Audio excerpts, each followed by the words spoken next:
Lijenost ubija tvoje snove. Ona ti šapuće da ćeš početi sutra, a sutra nikad ne dođe. Pazi se, to je zamka. To te odvodi daleko od uspjeha. To uništava tvoje zdravlje. Ako čekaš da se pojavi motivacija, možeš čekati cijeli život. Motivacija je nestabilna. Pojavi se i nestane. Zato ne smiješ da je čekaš.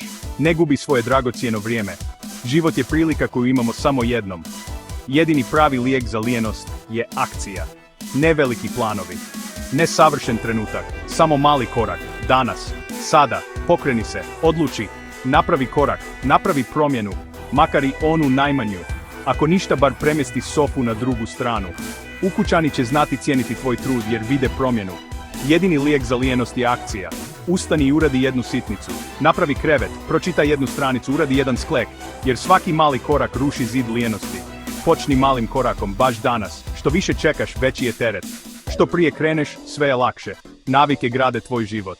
A svaki put kada pobjediš lijenost, ti jačaš sebe. Lijenost je bolest, liječi se. Svaki put kad se pokreneš, ti pobjeđuješ sebe. Ti postaješ zdravija osoba, bolja osoba. Ona osoba koju svi vole, ona osoba koja može sve. Zapamti, tvoj potencijal je ogroman, ali da bi ga oslobodio, moraš ustati i krenuti. Dan ima 24 sata, a ne cijelu vječnost. Ne traži izgovore za svoju lijenost. Ustani i uradi ono za šta ti treba 5 minuta, a odgađaš to već mjesecima. Osjetit ćeš nagli val motivacije nakon obavljenog zadatka. U tome je bit svega. Navike postaju tvoja realnost, ne dozvoli da je to lijenost. Zamijeni lijenost sa radom. Navike grade tvoj život.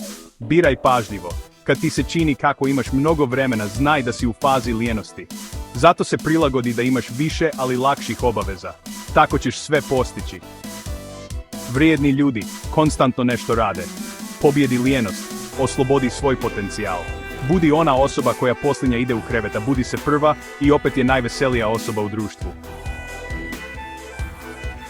Pobjedi lijenost. Doživi uspjeh.